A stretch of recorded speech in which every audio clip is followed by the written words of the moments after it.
Growing up, I actually was raised to be a very proud atheist. I think it was less my mom having concerns about faith or religion than it was she was a single mom trying to do her best, and she desperately wanted her daughter to be very successful, and that meant independent from anyone and anything. And so for her, relying on anything or anyone but myself was a weakness or a crutch. Everything in life, relying completely on myself, was going great until I went through a really difficult relationship ending. This was the first time I was devastated. I couldn't eat, I couldn't sleep, I could barely get out of bed.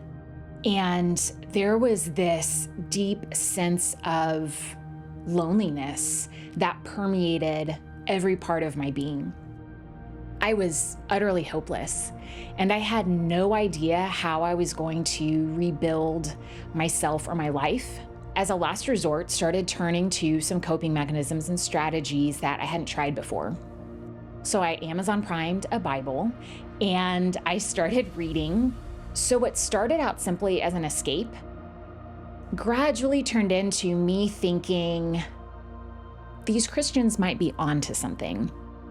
And I thought about that because the more that I felt Jesus in my heart, the less alone I felt. And so what started to happen was that my rock bottom elevated, because I started to realize, being a believer, that my worst day as a believer is still vastly better than my best day as an atheist, because I'm never alone. Jesus is always with me.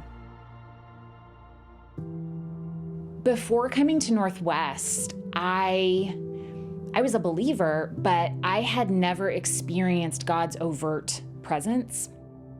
And I walked into Northwest.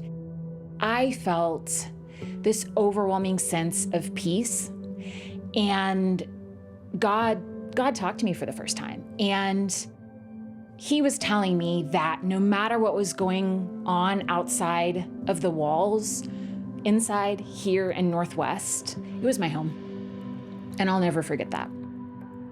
Within my first week of attending Northwest, I was plugged into my small group. And it is hard for me to talk about my small group without getting emotional, because the women in that group have been some of the greatest blessings of my life. And they have made such a huge impact on my faith journey in a very short amount of time. These women cheer me on and build me up and make it incredibly easy to do the same for them. They are truly some of the greatest blessings in my life, and I wouldn't have them if it weren't for Northwest. I think about a God who for almost 40 years watched over me, designed my path when I didn't just dislike Him, I didn't hate Him, I denied His entire existence. Yet He loved me, He was there for me, and He has been waiting for me with open arms. And I think about how for the vast majority of my life, I have done everything in my power to ensure that no one ever has to save me, that I am completely self-reliant and independent. And along this journey, I have realized that I have not found any greater love, fulfillment, or joy than being saved by Jesus.